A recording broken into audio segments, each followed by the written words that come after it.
चलो आज आप लोगों का नया टॉपिक स्टार्ट करने जा रहे हैं यहाँ पर हम लोग, जिसका नाम है आइसोमेरिज्म इन कोऑर्डिनेशन कंपाउंड्स। अब जैसा कि आप लोग आइसोमेरिज्म के बारे में जानते होंगे, आइसोमेरिज्म क्या होता है। मेरे पास कोई भी एक ऐसा मॉलिक्यूल या कोई भी आप ऐसी स्ट्रक्चर को देखोगे जहां पर मेरे पास मॉलिक्यूलर फॉर्मूला सेम रहेगा, 2 3 4 जितनी भी स्ट्रक्चर्स पॉसिबल हो सकती हैं एट अ टाइम। बट क्या होगा वहां पर जो स्ट्रक्चर वाइज है, स्ट्रक्चर वाइज आपको डिफरेंस देखने को मिलेंगे। तो ऐसे कंपाउंड्स जिनका मॉलिक्यूलर फॉर्मूला सेम हो लेकिन उसका मेरे पास जो स्ट्रक्चरल फॉर्मूला है वो डिफरेंट हो जाए, उसको हम लोग आइसोमर्स कहते हैं। अब इतना तो आप सभी लोगों ने पढ़ ही रखा होगा आइसोमर्स के बारे में कि आइसोमर्स होते क्या है। बट अब आइसोमेरिज्म को इस बार हम लोगों को जो पढ़ाएंगे यहाँ पर आपके कोऑर्डिनेशन कंपाउंड में, यहाँ पे जो आइसोमेरिज्म है वो 2 पार्ट में डिवाइडेड है। सबसे पहले जो आइसोमेरिज्म आपके पास आएगा, 2 पार्ट का आइसोमेरिज्म का मतलब है, एक होगा मेरे पास स्ट्रक्चरल आइसोमर और दूसरे होंगे अपने पास स्टीरियो आइसोमर। ठीक है, स्ट्रक्चरल में भी हम लोग इस बार 4 पढ़ेंगे, चारों के चारों आपके सिलेबस में आयनाइजेशन, हाइड्रेशन, कोऑर्डिनेशन, लिंकेज। और स्टीरियो आइसोमेरिज्म में आप ज्योमेट्रिकल आइसोमेरिज्म और ऑप्टिकल पढ़ोगे। इसके बारे में वैसे आप लोग लास्ट ईयर भी पढ़ चुके हो। अगर आप लोगों को क्लास 11 की ऑर्गेनिक केमिस्ट्री याद हो तो क्लास 11 की ऑर्गेनिक केमिस्ट्री में ये था geometrical isomerism and optical isomerism. But ये वाला जो पार्ट है ना स्ट्रक्चरल आइसोमर्स, जिसमें आप ये चारों के चारों नाम देख रहे हो, ये कंप्लीटली हम लोगों के लिए नया है क्योंकि इसके बारे में अभी तक आप लोगों ने नहीं पढ़ा होगा। तो इस बार हम लोगों को जो मेन फोकस रखना है वो रखना है अपना स्ट्रक्चरल आइसोमर पे, क्योंकि पहला पार्ट स्ट्रक्चरल का है। फिर उसके बाद किसकी बारी आएगी अपने पास, उसके बाद बारी आएगी स्टीरियो आइसोमेरिज्म की। चलो फिर सबसे पहले हम लोग यहाँ पर स्टार्ट करते हैं आपका स्ट्रक्चरल आइसोमेरिज्म से। देखो स्ट्रक्चरल आइसोमेरिज्म जैसा कि इसके नाम में ही है, इसके नाम में क्या लिखा हुआ है आपके पास, स्ट्रक्चर। मतलब ये जितने भी अपने पास आइसोमेरिज्म आप यहाँ पर देखोगे, सभी आइसोमेरिज्म में एक चीज कॉमन रहेगी कि मॉलिक्यूलर फॉर्मूला को तो आप छोड़ दोगे, मॉलिक्यूलर फॉर्मूला सेम होता है, स्ट्रक्चरल फॉर्मूला डिफरेंट। वो तो एक जनरल या फिर एक बेसिक डेफिनेशन हो गई। स्ट्रक्चरल फॉर्मूले के अंदर आपके पास जितने भी आइसोमर्स हम लोग पढ़ने वाले, उन सभी मॉलिक्यूल्स का फॉर्मूला सेम होने के साथ स्ट्रक्चर वाइज डिफरेंस है। पर वो डिफरेंस जो क्रिएट हो रहा है ना, वो किस वजह से क्रिएट हो रहा है स्ट्रक्चर्स में, ये हम लोगों को पढ़ना है। कि जो आपको 2 3 4 जितनी भी डिफरेंट स्ट्रक्चर्स बन सकती हैं, वो किसके बेसिस पे बनानी है और कैसे बनानी है, इसके बारे में हम लोग पढ़ेंगे। सबसे पहला कह रहे हैं स्ट्रक्चरल आइसोमेरिज्म में जो आपके पास है वो कौन सा है, देखो यहाँ पर आयोनाइजेशन आइसोमेरिज्म। आयोनाइजेशन, अब देखो आयोनाइजेशन आइसोमेरिज्म क्या होता है। अगर आयोनाइजेशन की बात करी जाएगी तो आयोनाइजेशन का जो टॉपिक है ना, हम लोगों ने ये आयोनाइजेशन का टॉपिक कहां पर पढ़ा था, जब हम लोगों ने पढ़ी थी अपने पास वर्नर्स थ्योरी। वर्नर्स थ्योरी में आइसोमेरिज्म का जो वो आयोनाइजेशन का जो कॉन्सेप्ट है वो वहां पे था। क्या कहते थे कि कोई भी कोऑर्डिनेशन कंपाउंड को अगर आप किस में डालोगे, AgNO3 में, ठीक है, वहां पर जब वो सिल्वर नाइट्रेट पे डाला जाता था तो वहां से क्या होता था, मेरे पास प्रेसिपिटेट आउट होते थे। और कौन प्रेसिपिटेट आउट होते थे वहां से, AgCl प्रेसिपिटेट आउट होता था, जो कि बताता था क्लोराइड आयंस की प्रेजेंस को। ठीक है, ये वाला पार्ट एक तरीके से आपके पास वहां पर इंट्रोडक्टरी था। अब सेम यही चीज आपके पास लगाई जाएगी और भी अलग तरीके के कंपाउंड्स में। बट यहाँ पर हम लोग ना AgNO3 का यूज नहीं करते हैं, कि जरूरी नहीं है कि आप हर बार AgNO3 यूज करो। डिफरेंट कंपाउंड्स लिए जाते हैं आयोनाइजेशन के लिए।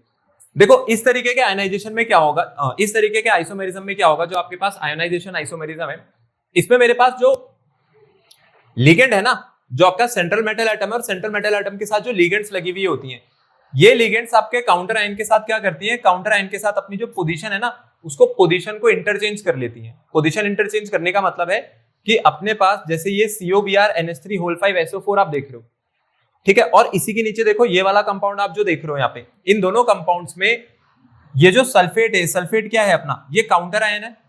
ठीक है, तो सल्फेट यहां से अलग हो गया और इसने अपने पीछे क्या कोऑर्डिनेशन एंटिटी बना करके छोड़ दी, COBr NH3 2 पॉजिटिव। तो यहाँ पे जो काउंटर आयन है, काउंटर आयन आयनाइज हो जाएंगे, और जो आपका कोऑर्डिनेशन स्फीयर है या फिर जो कॉम्प्लेक्स आयन है वो आयोनाइज नहीं होता है। सिमिलरली आप ये नीचे वाला कंपाउंड देखो, ठीक है, ये जो नीचे वाला कंपाउंड है, अगर मैं नीचे वाले कंपाउंड और ऊपर वाले कंपाउंड में आपसे एक डिफरेंस पूछूं तो बस एक ही डिफरेंस है, और वो क्या है कि जो सल्फेट था ना, पहले वो कहां था, पहले वो आउटसाइड द स्फीयर लगा हुआ था, मतलब ऐसा आपके पास काउंटर आयन लगा था, और जो ब्रोमीन इसके अंदर लगी हुई है, मींस जो ब्रोमाइड लगा हुआ है, वो एज अ लिगेंड लगा है। अब आपकी लिगेंड जो है वो क्या बन गई अगले वाले कंपाउंड में, काउंटर आयन, और आपका काउंटर आयन उल्टा क्या बन गया, देखो यहाँ पर लिगेंड। तो इसने क्या करा, इसने यहाँ पर सल्फेट आयन का टेस्ट दिया, मतलब जो सल्फेट आयन था वो यहाँ से आयनाइज हो सकता है, और वैसे ही अगले वाले ने कौन सा आयन का टेस्ट दिया आपको, ब्रोमाइड आयन का। तो ये जो दोनों कंपाउंड्स है ना, ये दोनों कंपाउंड्स एक दूसरे के साथ कौन से आइसोमर है, आयनाइजेशन आइसोमर। ठीक है, ये दोनों ही कंपाउंड्स एक दूसरे के साथ क्या बन जाएंगे, मेरे पास आयोनाइजेशन आइसोमर बनेंगे। तो आयनाइजेशन आइसोमर में क्या करना है, आयनाइजेशन आइसोमर में आपके पास जो लिगेंड होती है, लिगेंड के पास इस बात का पोटेंशियल होना चाहिए, किस बात का, कि वो जो लिगेंड है अगर वो आपके पास काउंटर आयन बने तो उसके बाद आयोनाइज भी हो। ठीक है, लिगेंड को क्या करना है, लिगेंड को काउंटर आयन बनाना है और काउंटर आयन को क्या बनाना है, लिगेंड। बट उसके बाद क्या होता है, उसके बाद अपने पास जो मेन स्टेप है वो ये रहता है कि आयनाइजेशन होना चाहिए। ऐसा ना हो कि वो जो कंपाउंड है उस कंपाउंड में सोचो कि आप ब्रोमीन को आप बाहर ले गए, सल्फेट को अंदर लिया है, मतलब हम अपनी तरफ से नहीं बना सकते, ये एक्चुअली में एग्जिस्ट करते हैं इसी तरीके से। ठीक है, ये दो अलग अलग कंपाउंड्स है, पर इन दोनों अलग अलग कंपाउंड्स में अगर मैं देखूं तो एक ही चेंज है, ब्रोमीन बाहर चला गया, सल्फेट अंदर आ गया, और दोनों आयनाइजेबल थे। जब वो काउंटर आयन बने तो वो आयनाइज हो रहे हैं, इसीलिए अपने पास क्या है कि कोऑर्डिनेशन कॉम्प्लेक्स है, और कोऑर्डिनेशन कॉम्प्लेक्स में भी किसका आइसोमेरिज्म दिखा रहा है आपको, ये आयनाइजेशन आइसोमर दिखा रहे हैं। इस तरीके से हमारे पास कुछ और कंपाउंड्स आप नीचे यहाँ पे लिखे हुए देख सकते हो, ये सारे के सारे कंपाउंड्स एक दूसरे के साथ क्या है, आयनाइजेशन आइसोमर है। जैसे यहाँ पे देखो ये NO2 को आप देखोगे, अगर NO2 अभी क्या है मेरे पास, काउंटर आयन है, ठीक है, और अंदर कितने क्लोराइड लगे हुए हैं, टोटल 2 क्लोराइड लगे हुए। अब इसके साथ जो इसका आइसोमर दे रखा है, उसके आइसोमर में क्या हुआ, 2 क्लोराइड का एक क्लोराइड क्या कर दिया हम लोगों ने, बाहर भेज दिया काउंटर आयन बनाने के लिए, और NO2 को कहां बुला के लिया है, उस क्लोराइड की जगह।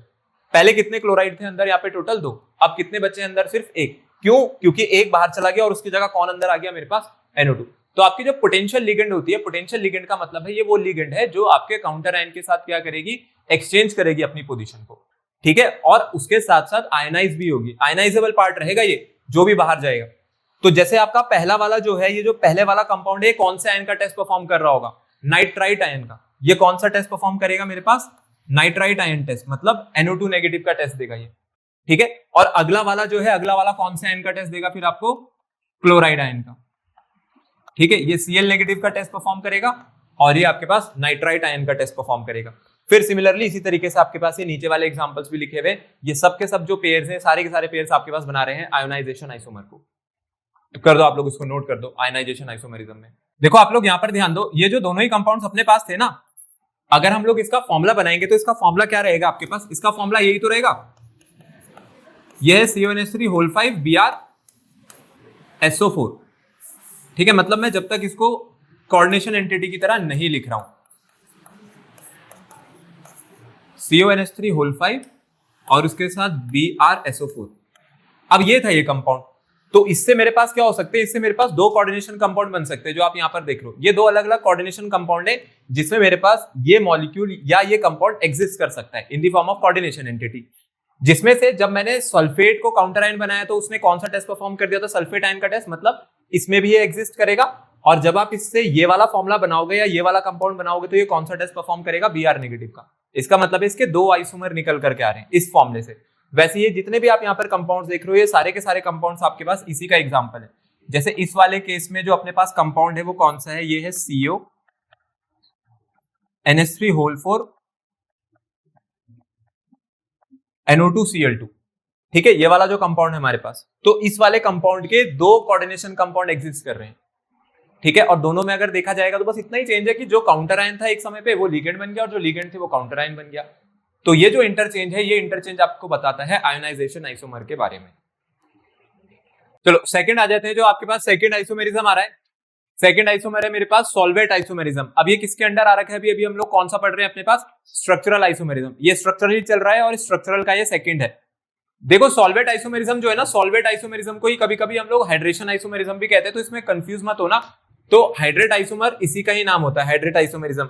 जब भी आपके पास वाटर किसी कंपाउंड में लगा हुआ होगा एज अ लिगेंड, अगर वाटर की कभी भी आपके पास इन्वॉल्वमेंट हो जाएगी इन द फॉर्म ऑफ लिगेंड, तो यही आइसोमेरिज्म का जो नाम है वो क्या बन जाता है मेरे पास, हाइड्रेट आइसोमेरिज्म बन जाता है, ठीक है। अभी तो हाइड्रेट आइसोमेरिज्म है, देखो हाइड्रेट आइसोमेरिज्म क्या होता है, हाइड्रेट आइसोमेरिज्म बिल्कुल सिंपल है, इसको आप समझना। एक तो होता है डेफिनेशन में जो लिखा हुआ है, अगर आप डेफिनेशन पढ़ के देखोगे तो डेफिनेशन आपको ये बता रही है कि कोई भी ऐसे मॉलिक्यूलर फॉर्मुलेस जिसके पास जो नंबर ऑफ सॉल्वेंट मॉलिक्यूल्स है ना, जो कि किसकी तरह प्रेजेंट हो मेरे पास, in the form of ligand present हो, तो वो नंबर में डिफर कर जाए, ठीक है। नंबर में डिफर करने का मतलब है, जैसे यहाँ पे कुछ एग्जांपल्स लिखे हुए, अगर आप देखोगे तो यहाँ पे सॉल्वेंट कौन है, वाटर, क्योंकि वाटर ही होता है अपने पास सॉल्वेंट। अब यहाँ पे 6 H2O है, अगले में 5 H2O है, और उसके अगले वाले में कितने हैं, 4 H2O। लेकिन उसके साथ साथ आप काउंटर आयन देखो, 3 क्लोराइड है, 2 क्लोराइड है, लास्ट वाले में 1 क्लोराइड है। तो इन तीनों का ही जो मॉलिक्यूलर फॉर्मूला है ना, ये जो नीचे आपके पास कंपाउंड्स लिखे हुए, इन तीनों का ही मॉलिक्यूलर फॉर्मूला क्या है, CrCl3.6H2O है, ठीक है। लेकिन ये अपने पास इनकी कोऑर्डिनेशन एंटिटीज है कि जब ये कोऑर्डिनेशन कंपाउंड की फॉर्म में आते हैं तो ये क्या फॉर्मूला बनाते हैं। अब ये होता कैसे है, देखो ये कैसे पता चला होगा, आपने क्या करा, आप ये वाला कंपाउंड उठा करके लाए, CrCl3.6H2O लेकर के आए, ठीक है। इसको किससे ट्रीट करेंगे हम लोग, सबसे पहले 2 चीजें होती हैं, एक तो होता है यहां पर treatment with H2SO4,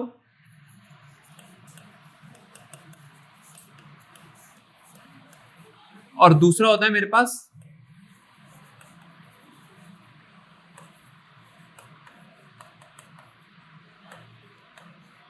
treatment with AgNO3। जब H2SO4 के साथ ट्रीट करते हैं ना, तो H2SO4 के साथ ट्रीट करने पे आपको बताता है कि कितने नंबर ऑफ वाटर मॉलिक्यूल्स यहाँ पर आयनाइजेबल है। ठीक है, ये किसके लिए होता है टेस्ट, ध्यान रहे, ये होता है टेस्ट फॉर H2O, और ये वाला किसके लिए होता है, ये होता है test for Cl negative ions. ठीक है, जितने भी Cl नेगेटिव आयंस आपके पास अपने पास क्या हो सकते थे, आयनाइज हो सकते थे। और ये वैसे मेरे पास H2O के लिए है कि कितने H2O आपके पास यहां से जो है ये लूज कर सकता है, कि कितने H2O इस मॉलिक्यूल के पास वो अवेलेबल है जो कि ये कंपाउंड क्या कर देगा, आपके पास लूज कर देगा। चलो सबसे पहले वाला देखें। देखो जो सबसे पहले वाला इन्होंने कंपाउंड बना करके दे रखा है ना, इसमें अगर आप देखोगे तो बाहर कितने क्लोराइड लगाए हुए हैं, कितने क्लोराइड है इस वाले में, बाहर 3 क्लोराइड है, तो मतलब ये तीनों के तीनों काउंटर आयन है, और ये 6 के 6 वाटर अंदर है। अब जो भी एंटिटी या जो भी लिगेंड आपके पास कोऑर्डिनेशन स्फीयर में बंद हो जाती है, क्या वो आयनाइजेबल होती है? वो एक ऐसी एंटिटी है जिसको ये लूज नहीं कर सकता। मतलब जब इस कंपाउंड का ट्रीटमेंट हुआ होगा किसके साथ, H2SO4 के साथ, तो इसने कितने number of water molecules lose करे होंगे? 0, एक भी वाटर मॉलिक्यूल इसने लूज नहीं करा होगा। तो मैं कंपाउंड तो यही लेकर के आऊंगा, पर इसी कंपाउंड को जब टेस्ट कर रहा हूं तो ये अलग अलग तरीके से आपके पास एंटिटीज बनाता हुआ दिख रहा है। सबसे पहली एंटिटी इसने कौन सी बनाई, CrH2O6, और उसके साथ साथ कौन सी, Cl3। तो इसके लिए हम लोग क्या लिखेंगे, जब इसका ट्रीटमेंट करेंगे H2SO4 के साथ, तो ये कोई भी वाटर मॉलिक्यूल लूज नहीं करेगा।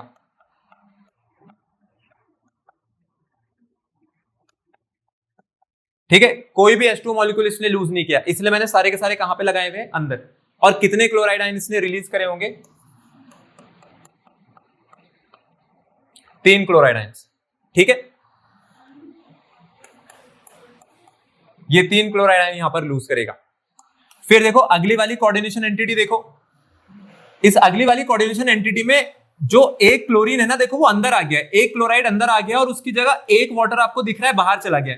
अब अगर बाहर 2 क्लोराइड लगे हुए तो ये कितने क्लोराइड लूज करेगा फिर, अब 2, और कितने वाटर मॉलिक्यूल्स लूज करेगा यहां पर, 1। तो इसीलिए इसका फॉर्मूला है CrClH2O5, फिर Cl2.H2O। तो कितने वाटर मॉलिक्यूल लूज कर रहे हैं यहां पर, 1।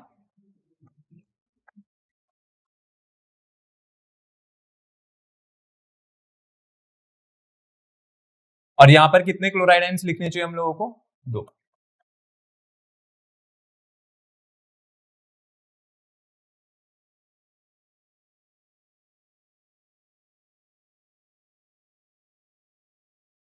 फिर लास्ट वाला अगर आप देखोगे, अब लास्ट वाले में बताओ, लास्ट वाले में क्या आंसर होना चाहिए? अगर लास्ट वाला एंटिटी आपके पास आ जाती, CrCl2H2O4, Cl.2H2O, बहुत सिंपल है, कोई बड़ी बात नहीं है। हो सकता है एग्जाम में, मैं आपको बताता हूं एग्जाम में क्वेश्चन किसकी फॉर्म में आएगा, आपके पास लिखा हुआ यहां से शुरू करेंगे वो। ठीक है, पूरा कोऑर्डिनेशन जो फॉर्मुला है वो आपको नहीं गिवन होता है, वो सिर्फ कंपाउंड का फॉर्मुला आपको देंगे। अब अगर आपको इससे बनाना है तो आप यहाँ पे खुद देखो कि क्या हो सकता है। सबसे पहले तो अपने पास यहाँ पे जो कोऑर्डिनेशन नंबर है, अगर आप ध्यान दोगे तो कोऑर्डिनेशन नंबर जो है क्रोमियम का, वो हर एक केस में 6 है, क्योंकि जो वाटर है, वाटर कैसी लिगेंड होती है मेरे पास, मोनोडेंटेट। ठीक है, तो 6 वाटर लगी है, तो यहाँ पे कोऑर्डिनेशन नंबर कितना है क्रोमियम का, 6। 6 वाटर लगा रखी है, अगले वाले में 5 वाटर 1 क्लोरीन, 6 है कोऑर्डिनेशन नंबर, और नीचे वाले में भी कितना है कोऑर्डिनेशन नंबर, 6। तो आपको वो सारे सिनेरियो बना के यहाँ पे दिखा देने, जिससे कि क्रोमियम का कोऑर्डिनेशन नंबर कितना बना रहा है मेरे पास, 6 बना रहा है। अब उसके लिए क्या करना है, H2O को एक एक करके अंदर H2O को एक एक करके अंदर से बाहर लेते जाओ, और एक एक करके जो क्लोरीन है उसको अंदर लाते जाओ। ठीक है, अब अगर मैं इसके बाद वाले स्टेप पे जाऊं, तो इसके बाद वाला स्टेप जैसे करूंगा, फिर उसके बाद क्या होगा, उसके बाद अब ये Cl3 और H2O3 बचेगा। ठीक है, बस यही आपको नहीं करना है, क्योंकि इस तरीके का ये कंपाउंड कोई एग्जिस्ट नहीं करता है। तो यही 3 इसके क्या बन जाएंगे मेरे पास, यही 3 बन जाएंगे अपने पास इसके सॉल्वेट आइसोमर, या फिर इस स्पेशल केस में इसको बोला जाएगा हाइड्रेशन आइसोमर। तो चलो यहां पर लिख देते हैं। देखो कितने वाटर मॉलिक्यूल सब आपने स्फीयर से बाहर रखे हुए हैं, 2। तो यहां पर कितने H2O लूज करे होंगे इसने, 2 H2O मॉलिक्यूल। तो 2 H2O मॉलिक्यूल्स वो लूज। और वैसे अगर वहां पर क्लोराइड आयंस के लिए लिखा जाएगा, तो अब कितने क्लोराइड आयन है बाहर, सिर्फ 1।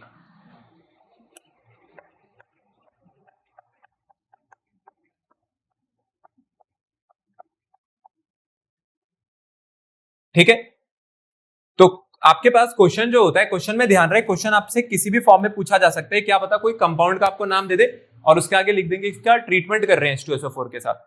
और जब H2SO4 के साथ ट्रीटमेंट करी तो H2SO4 के साथ ट्रीटमेंट करने पे बता रहे हैं कि सिर्फ एक वाटर मॉलिक्यूल लूज कर रहा है, और जब AgNO3 के साथ ट्रीट कर रहे हैं तो कितने क्लोराइड लूज कर रहे हैं? 2।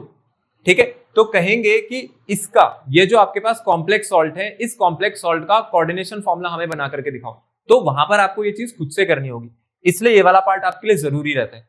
हमें ये चीज समझनी पड़ेगी कि काउंटर आयन कैसे डिसाइड होता है और कैसे पता लगता है कि कोई अपने पास लिगेंड है। लिगेंड कभी भी आयनाइज नहीं होगी, लिगेंड जो है आपके पास वो नॉन आयनाइजेबल पार्ट होता है, आयनाइजेबल पार्ट होता है सिर्फ काउंटर आयन। वैसे देखो आपके पास कुछ और यहाँ पर हाइड्रेट आइसोमर्स लिखे हुए हैं। अब ये हाइड्रेट आइसोमर्स के 3 और एग्जांपल आप लोग यहाँ पर लिख सकते हो, क्योंकि कंपाउंड जब आपसे एग्जाम में पूछे जाते हैं तो देखो कुछ भी आ सकता है। बात यही होती है कि आपको जितने ज्यादा अपनी तरफ से पता है आप उतने याद करके जाओ, क्योंकि सिर्फ और सिर्फ एमसीक्यू की फॉर्म में अगर हम देखें, एमसीक्यू में क्वेश्चन आता है तो टिक लगाना होगा। बाकी अगर सब्जेक्टिव क्वेश्चन आता है तो सब्जेक्टिव क्वेश्चन में क्या होता है, सब्जेक्टिव क्वेश्चन में वो आपको फॉर्मूला लिख करके देंगे, और फॉर्मूला लिखने का मतलब है कि जैसे अभी पीछे लिखा हुआ था वो CrCl3.6H2O, कोऑर्डिनेशन फॉर्मूला आपको खुद बनाना पड़ता है। तो वैसे यहाँ पर है, इसलिए आप इनको याद कर लो, इनको लिख लो यहाँ पर। ठीक है, ये भी अपने पास हाइड्रेट आइसोमर्स है सब। देखो यहाँ पर इसकी भी जो कोबाल्ट है इसका भी कोऑर्डिनेशन नंबर कितना निकल करके आएगा आपके पास? 6, क्योंकि ये जो इथिलीन डायमाइन है कैसे डेंटेट होती है मेरे पास? बाइडेंटेट लिगेंड है। तो 2 2 4, एक 5 और एक 6, तो इस पे टोटल 6 कोऑर्डिनेट बॉन्ड बन रहे हैं। और बाहर कितने क्लोराइड लगे थे? 2। अब आपको क्या करना है, एक क्लोराइड अंदर लाना है और एक H2O बाहर निकाल देनी है जो वहां पर हुआ। ठीक है, तो ये दोनों एक दूसरे के साथ कौन से आइसोमर में काउंट हो जाएंगे मेरे पास? हाइड्रेट आइसोमर है, तो सॉल्वेट आइसोमर ही। सॉल्वेंट में बस आप लोग एक चीज ध्यान रखना कि सॉल्वेंट में जब भी आपका कोई एक ऐसा केस आ जाए जिसमें वाटर वहां पर दे रखा हो तो वाटर वो सॉल्वेंट बन जाता है, तो उस स्पेशल केस में इसको हाइड्रेट आइसोमर कह देते हैं। बाकी कोई भी सॉल्वेंट मॉलिक्यूल हो जो कि मेरे पास ऐसा लिगेंड लगा हो और लिगेंड के साथ साथ जब मैं देखूं तो आउटसाइड द कोऑर्डिनेशन स्फीयर भी चला जाए काउंटर आयन के साथ, ठीक है, तब वो अपने पास सॉल्वेंट आइसोमेरिज्म में रहता है, सॉल्वेंट आइसोमेरिज्म में रहता है। बाकी नहीं तो अदर केसेस में किसकी तरह काउंट करेंगे हम लोग उसको? हाइड्रेट आइसोमेरिज्म में, अगर वहां पे वाटर आती है तो। ये सारे के सारे एग्जांपल्स आपके पास वाटर के हैं, तो ये कंपाउंड्स आप लोग लिख सकते हो एग्जांपल्स में। कुछ और एग्जांपल्स तो नेक्स्ट आ जाते हैं हम लोग यहाँ पर आपके कोऑर्डिनेशन आइसोमेरिज्म पे। देखो कोऑर्डिनेशन आइसोमेरिज्म देख लो। कोऑर्डिनेशन आइसोमेरिज्म सबसे वन ऑफ द इजीएस्ट आप कह सकते हो पहचानना, क्योंकि जब भी कोऑर्डिनेशन आइसोमेरिज्म बना हुआ आएगा आपके पास 2 कोऑर्डिनेशन स्फीयर होंगे। जैसे कि आप यहाँ पे एग्जांपल में देखो, ये मेरे पास 2 स्फीयर बने हुए हैं, पहला है C1H3 अगला है CrCN6। ठीक है, इसमें कुछ नहीं करना है, ये जो दोनों सेंट्रल मेटल एटम्स है ना, इन दोनों सेंट्रल मेटल एटम की एक दूसरे के साथ जगह बदल दो। मतलब अगला जो फॉर्मूला बनाओ उसमें क्रोमियम को अमोनिया के साथ लगा दो और कोबाल्ट को किसके साथ लगा दो? साइनाइड के साथ। तो ये जो दोनों कंपाउंड्स हैं या ये जो दोनों कॉम्प्लेक्सेस हैं, दोनों कॉम्प्लेक्सेस कौन सा आइसोमर शो कर रहे हैं आपके पास? कोऑर्डिनेशन आइसोमेरिज्म शो कर रहे हैं। तो कोऑर्डिनेशन आइसोमेरिज्म में जो कैटायनिक स्फीयर होता है और जो हमारे पास एनायनिक स्फीयर होता है, इसके अंदर प्रेजेंट चाहे आप कह दो सेंट्रल मेटल एटम एक दूसरे की जगह बदलते हैं, या फिर मैं कह सकता हूं कि लिगेंड एक दूसरे के साथ जगह बदल देते हैं। बात एक ही है, ठीक है, बस सबसे सिंपल होता है ये पहचानना अपने पास। तो इसमें ज्यादा कुछ होता नहीं है। ये 2 एग्जांपल्स आपके सामने लिखे हुए हैं, बाकी ऐसे ही अपने पास ये 2 एग्जांपल्स है नीचे, ठीक है। तो लिगेंड्स जो होती है, लिगेंड्स भी इंटरचेंज हो सकती है और सेंट्रल मेटल एटम भी इंटरचेंज हो सकते हैं, दोनों ही चीजें पॉसिबल रहती हैं। जैसे आप यहां पर देखना, ये देख लो यहाँ पे सेकंड वाला एग्जांपल, यहाँ पे प्लैटिनम के साथ 4 अमोनिया लगी है, अगले वाले में प्लैटिनम के साथ 4 क्लोरीन लगी है। पर देखो इसके साथ जो इसका आइसोमर आ रहा है उसमें उन्होंने क्या करा कि सिर्फ एक ही क्लोरीन को लेकर के आए यहाँ पर, ठीक है, एक क्लोरीन को यहाँ पर लेकर के आए, लेकिन अब इस प्लैटिनम का कोऑर्डिनेशन नंबर कितना था? यहाँ पर 4 है, क्योंकि इसके साथ 4 अमोनिया लगी है। तो कोऑर्डिनेशन नंबर 4 ही बनाए रखने के लिए फिर मेरे को एक क्या खाली करनी पड़ेगी यहाँ से? अमोनिया। तो एक क्लोरीन यहाँ लाए, एक अमोनिया यहाँ भेज दी, तो सेंट्रल मेटल एटम नहीं इंटरचेंज हुए। कौन इंटरचेंज कर दिया इस बार? इन्होंने, लिगेंड। ठीक है, एक क्लोरीन यहाँ भेजी तो यहाँ Cl3 रह गया बोरा, और एक NH3 को भी इसके साथ भेज दिया, तो ये हो गया NH3 होल थ्राइस Cl, और वो वाला बन गया मेरे पास Cl3 और उसके साथ साथ NH3, एक ही NH3 है मतलब वहां पे। और ये सिमिलरली आप ये वाला एग्जांपल भी दे सकते हो, ये दोनों ही एग्जांपल इस चीज को बता रहे हैं। देखो यहाँ पे क्रोमियम का कोऑर्डिनेशन नंबर कितना है? इस वाले में कोऑर्डिनेशन नंबर कितना आ रहा है क्रोमियम का? 6 आ रहा है। अब ये 6 साइनाइड है, 6 अमोनिया है, लेकिन अगर आप इसके साथ इसका आइसोमर देखोगे तो वहां पे क्या हो रखा है? अमोनिया 4 लगे हुए हैं और साइनाइड कितने हैं? 2। तो ये साइनाइड कहां से आई होगी? CN6 में से। अब आप 2 इधर लेकर के आ गए, तो यहां से कितनी अमोनिया को फिर वहां भेजेंगे? 2। तो 2 साइनाइड यहां आई तो 2 अमोनिया वहां चली गई। तो जरूरी नहीं है कि जो लिगेंड है अपने पास, लिगेंड पूरी की पूरी ही आपकी ट्रांसफर हो जाए, उसके 2-2, 3-3 पार्ट्स भी ट्रेवल करते हैं, या आपके पास उतने मॉलिक्यूल्स भी उसके एक दूसरे को यहाँ पर इंटरचेंज करते हैं। तो जब भी कैटायनिक स्पीशी और एनायनिक स्पीशी में ऐसा केस बनता हुआ आपको दिखे, तो ये केस होता है हमारे पास कोऑर्डिनेशन आइसोमेरिज्म का। तो ये है आपके पास कोऑर्डिनेशन आइसोमेरिज्म। ऊपर वाले पहचाने तो बिल्कुल सिंपल है, क्योंकि इसमें लिगेंड की जो नंबर है, या आप देखोगे कि जितने मेरे पास नंबर ऑफ लिगेटिंग मॉलिक्यूल्स लगे हुए वो चेंज नहीं हो रहे। कौन इंटरचेंज हो रहा है यहाँ पर? Central metal atom. बाकी नीचे वाले दोनों एग्जांपल में ना सेंट्रल मेटल एटम सेम दे रखा है, कैटायनिक में भी और एनायनिक में भी। बस किस चीज में डिफरेंस था आपके पास? लिगेंड में। देखो लिंकेज आइसोमेरिज्म आप लोग देखना, अब लिंकेज आइसोमेरिज्म कौन शो करेगा? जहां पर भी लिंकेज आइसोमेरिज्म का मीनिंग आ रहा है ना, ये जो लिंकेज है पता है किसकी वजह से लग रहा है यहाँ पे वर्ड? ये इन्होंने लिगेंड्स के कारण लगाया है। मेरे को किसकी लिंकेज चेक करनी है? मेरे को लिंकेज चेक करनी है यहाँ पर लिगेंड्स की। अगर आपके पास कोई दो ऐसे फॉर्मूले यहाँ पर गिवन है जिसमें लिगेंड सेम है, बस लिगेंड का जो मोड ऑफ अटैचमेंट है ना वो बदल जाए। अब आपको याद आया कि जो मोड ऑफ अटैचमेंट है वो हमारे पास कैसे चेंज होता था? कहां पर पढ़ी आप लोगों ने ये चीज, मोड ऑफ अटैचमेंट वाली? अगर आपके पास कोई एम्बाइडेंट लिगेंड आ जाए तो एम्बाइडेंट लिगेंड्स के एग्जांपल क्या क्या हो सकते थे वैसे? बिल्कुल, जैसे सबसे पहले मैं अगर आपको बोलूं तो NO2 नेगेटिव रहती थी हमारे पास, है ना? NO2 में जो लिंकेज है, NO2 में दो तरीके से लिंकेज हो सकता है। या तो ये आपको ONO लिख के आता है, या फिर ये कैसे लिखा हुआ आता है कोऑर्डिनेशन स्फीयर में? NO2 की तरह ही लिखा हुआ आता है। मतलब या तो यहाँ पर आपका कोऑर्डिनेट बॉन्ड किसके थ्रू बनेगा? ऑक्सीजन के थ्रू, या फिर यहाँ पर कोऑर्डिनेट बॉन्ड किसके थ्रू बनता था? नाइट्रोजन के थ्रू। ठीक है, और क्या क्या हो सकता था हमारे पास? मतलब HCN नेगेटिव, तो HCN नेगेटिव में भी यही चीज होती थी। ऐसा हो सकता है कि आपका जो सल्फर है, अगर सल्फर कोऑर्डिनेट बॉन्ड बनाए, या फिर दूसरा यहां पर कोऑर्डिनेट बॉन्ड कौन बना सकता था? नाइट्रोजन। ठीक है, क्या नाम रहता था इसका हमारे पास जब ये सल्फर के थ्रू बनती थी? तो आइसोथायोसाइनेटो। कहीं कहीं पर इसको थायोसाइनेटो एस भी लिखा हुआ होता है, मतलब थायोसाइनेटो सल्फर। ठीक है, और कहीं कहीं पर आइसोथायोसाइनेटो भी लिखा हुआ होता है। इसके दोनों ही नाम है, थायोसाइनेटो एस भी लिखा हुआ होगा। थायोसाइनेटो एस का मतलब है कि जो लिंकेज है वो किसके थ्रू है? सल्फर के थ्रू। और अगर लिंकेज आपके पास नाइट्रोजन के थ्रू है तो इसका नाम क्या होता है अपने पास?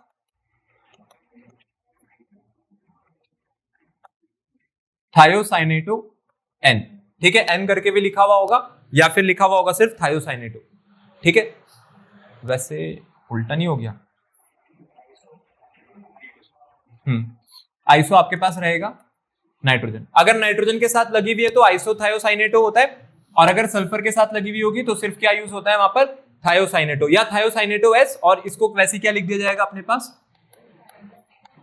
Thiocyanato N. अब कई सारी लिगेंड्स है जो एम्बाइडेंट की कैटेगरी में आ जाती थी। जैसे ही हम लोगों ने ये करा है वैसे ही एक और लिगेंड कर सकते हैं। अगली लिगेंड कौन सी रहती थी अपने पास? Cyanide, CN negative.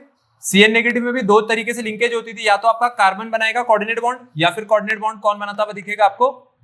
नाइट्रोजन। तो पहले वाले का नाम क्या है? पहले वाले का नाम है साइनाइडो।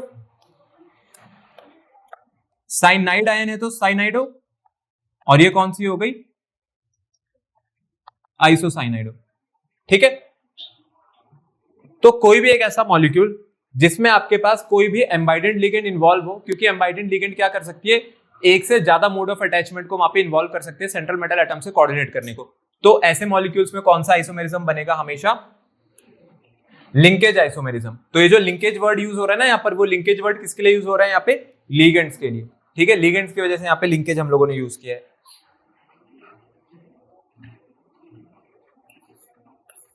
जैसे इसका एग्जांपल हो सकता है CONH3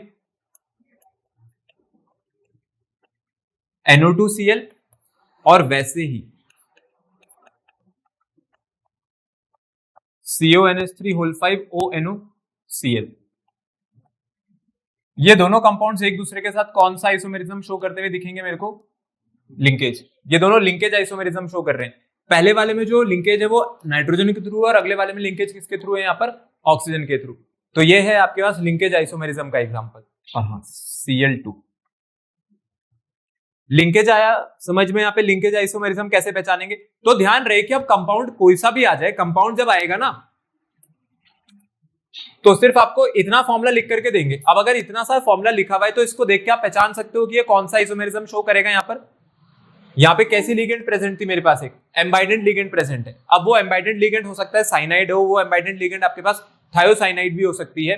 तो एम्बाइडेड लिगेंड अगर आपके पास लगी आ जाए तो ध्यान रहे, अगर एम्बाइडेड लिगेंड हो सीधा सीधा आंसर वहां पर क्या लिखेंगे हम लोग अपना लिंकेज आइसोमर या लिंकेज आइसोमेरिज्म, क्योंकि ये सिर्फ वहां पर हो सकता है, बाकी आपको दूसरी जगहों पे कभी ऐसा नहीं करना है। कौन सी? नहीं नहीं, अगर आप इसको बाहर ले आओगे, अगर इसको अंदर ले आओगे ना, तो वो तो फिर आपका सबसे पहला केस बन गया आयनाइजेशन आइसोमेरिज्म।